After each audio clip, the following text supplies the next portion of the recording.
Bueno, pues con la doctora Citlali. Citlali, ¿cómo estás? Buen día, muchísimas gracias por traernos un tema que yo creo que tiene muchos seguidores en nuestro país, no tanto por el estudio en sí, como la tradición que pudiera haber. Las plantas medicinales y el manejo del estrés. Sí, Pati, pues gracias, contenta Gracias otra a vez de ti. estar aquí, Gracias. y pues sobre todo, como dices, trabajar este tema que nos han estado pidiendo, que es parte de todo lo que los mexicanos lo usamos como nuestra medicina tradicional, pero también a lo largo de todo el mundo. O sea, la Organización Mundial de la Salud dice que hasta el 80% de la población convive con plantas medicinales como tratamiento complementario para cualquier cosa, para cualquier cuestión en su salud, y algunos lo utilizan solamente como base. A mí en lo personal me gusta muchísimo ocupar plantas medicinales, obviamente con un protocolo de investigación previo, con un régimen de seguridad para mis pacientes. Exactamente. Muy importante porque a veces utilizamos muchas plantas que no sabemos por qué se utilizan y obviamente las complicaciones a la salud son muchísimas, dado que como bien dijiste, Pati, en nuestro país hay poca investigación sobre plantas medicinales. A los médicos, Paradójicamente, a ¿no? los Con esa médicos no gran nos interesa, tradición. paradójicamente, a los médicos a algunos nos interesa esta parte, a otros no. No, ajá. Otros las conocemos porque nos dedicamos a esa área, otros no, pero decimos que tampoco existen. Entonces estamos ante grandes desconocidos, pero que hay algunas que sí tienen rigor científico, que tienen mucha implicación, que se han estudiado en modelo animal, en grandes grupos de pacientes, que se han hecho revisiones bibliográficas en bases de datos importantes y que nos permiten recomendarlas para los pacientes. Y en este bloque de manejo de plantas medicinales y todo lo que vamos a estar platicando por el estrés, dividimos el programa en dos para que no se lo pierdan. La siguiente semana vamos a hablar de 2 plantas medicinales y esta vez vamos a hablar de 2 plantas medicinales. ¿Con cuáles vas a empezar? Vamos a empezar con Pasiflora, y Pasiflora es muy... A ver, espérame, ¿con cuáles y por qué empezamos con estas? Porque son las de uso común, las que los pacientes en la consulta dicen: doctora, yo uso esto, pero usan otro grupo de medicamentos, porque además son las más estudiadas y ya están diseñadas de manera farmacológica y de diferentes formas, como las vamos a ver, que pueden ser seguras para su uso. Por eso las vamos a trabajar más el día de hoy. Ok. Entonces, hablando de Pasiflora, el nombre científico, digámoslo así, es Pasiflora incarnata. Y Pasiflora incarnata tiene un gran grupo de divisiones. Las plantas, por lo general, conocemos un poquito de ellas, pero va haciendo muchísimo a lo largo del tiempo, como las divisiones de la misma. Y además hay algo muy importante que deben de saber. La raíz a veces tiene un metabolito o un fitoquímico que no tiene la hoja y que no tiene la flor. Ajá. Entonces, cuando nosotros empezamos a trabajar con las plantas, tenemos que saber qué parte de la planta estamos usando. Exacto. Pasiflora también es conocida como la flor de la pasión, porque cuando la descubrieron, decían: es que esta planta representa la pasión de Cristo. Ay, sí, y así, se utiliza para Ajá. tratar el sufrimiento. Mira qué cosa tan interesante. Porque cuando la vemos, cuando vemos la planta, Qué asociaciones, si pueden pero buscar bueno. una imagencita por ahí, o les vamos a subir al blog una imagen, verán que tiene como si fuera 3 clavitos, y esos 3 clavitos representan como las llagas de la crucifixión. En el centro tiene una coronita. Para algunas personas. Para algunas personas. Okay. Tiene una coronita, y esa coronita pues es la corona de Cristo, y más hacia el centro tiene como un puntito rojo que representa la sangre de Cristo.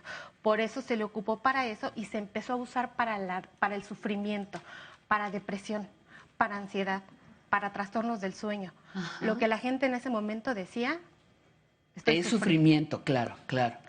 Con el tiempo, y esto es bien interesante porque cuando hacemos la revisión bibliográfica nos damos cuenta que en Polonia se usaba para una cosa, los médicos árabes para otra cosa, y La misma planta con diferente interpretación. Y uso. Ajá. Sin embargo, por ejemplo, los usos que en nuestro país tiene y que están probados y que nosotros podemos utilizar muy bien son para auxiliar en trastornos del sueño, hablando de insomnio, ansiedad, depresión. Lo usamos muchísimo para trastornos gastrointestinales, y es muy importante que vayamos comprendiendo que la génesis de todo este grupo de enfermedades que estamos hablando es el estrés, me estreso y me deprimo, o estoy ansioso, o no duermo bien, o empiezo a trabajarlo a nivel intestinal, como hemos visto aquí, hacemos colitis, gastritis debido al estrés, y entonces lo que vamos nosotros a ocupar es el metabolito para ayudarnos a relajar el sistema nervioso central, es decir, un efecto sedante, lo cual es muy importante porque hay un grupo de fármacos antidepresivos que no se pueden ocupar con este tipo de planta, porque aunque es una planta medicinal, sus efectos sedantes son fuertes y son en serio. Las mujeres embarazadas no pueden consumir pasiflora y tampoco las mujeres que están en lactancia. Eso es algo muy importante. Aparte, ni embarazadas ni en lactancia. Ni embarazadas ni en lactancia. Entonces lo usamos mucho como antiespasmódico y esto es para quitar el espasmo y mejorar los trastornos gastrointestinales. Escogí estas dos plantas porque comparten el uso. Vamos, melisa, que es de la que vamos a hablar ahorita un poco más, y pasiflora comparten mismo manejo. Solamente, se utilizan para las mismas enfermedades o los mismos trastornos y son auxiliares a un tratamiento base. O sea, no solamente si tengo colitis tomo pasiflora y ya estoy. O sea, obviamente cuando yo detecto en la consulta que tengo a un paciente que tiene síndrome de intestino irritable, colitis y el origen es el estrés, difícilmente yo le doy un medicamento nada más para que se mueva el intestino. Trato de trabajar con el estrés porque de esa manera el paciente ya no va a presentar la manifestación y por eso es muy útil utilizar este tipo de cosas. ¿Y la melisa qué es lo que nos ofrece específicamente ella? La melisa es muy padre porque además se utiliza en aromaterapia, cosa que no se ocupa con la pasiflora. O sea, y entonces nosotros hemos visto que la medicina se experimenta a través de todos nuestros sentidos, de lo que huelo, de lo que tomo, de lo que siento, de lo que escucho y de lo de la piel. Puedo untar, Entonces la medicina está en todas partes y parte de la medicina es aromaterapia. Entonces, melisa se puede diferenciar porque esta sí existen formulaciones. Esta es conocida como toronjil y tiene a veces le dicen limoncillo también, porque huele mucho a limón. Entonces las hojas huelen mucho a limón y tiene un efecto relajante tremendo. Y también en la medicina tradicional mexicana se utiliza bastante para baños de relajación. Antes, nuestros antepasados, tú te ibas, te curabas en el temazcal con ciertas hierbas, no sabías ni por qué, pero salías bien extraño y bien diferente y como con otra actitud, ¿no? Entonces, lo que hace esta planta medicinal es relajarte y se ocupa mucho para baños, se ocupa en aroma y también ya hay presentaciones farmacológicas.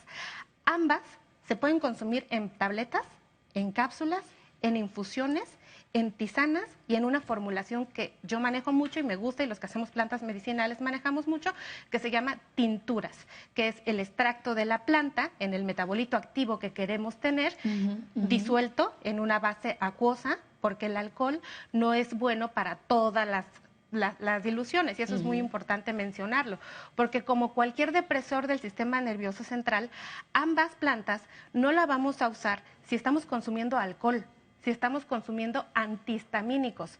Y algo muy importante, Patti, es que Melisa officinalis no la podemos ocupar si tenemos trastornos tiroideos, porque puede complicarnos la función tiroidea. Me encanta, de verdad me encanta cómo lo estás precisando, me emociona mucho porque creo que con el pretexto de las pastillas medicinales y de que son naturales, que no va a pasar nada, échate el té, claro que sí puede pasar. Hay contraindicación en algunos casos y es algo, no es por hablar mal de las plantas medicinales, es por saber usarlas y me encanta que lo precises. Y sabes qué, precisamente hicimos esto porque las personas llegan y dicen, mire doctora, y bueno, ya ahorita que estamos en esta nueva era, pues llegan con su extracto de CBD, traen diferentes cosas y me dicen, mire doctora, ¿podré usar todo esto? Y pues quieren tratar enfermedades que no son tratables únicamente con fitoterapia y eso es un grave riesgo para su salud, porque vienen pacientes que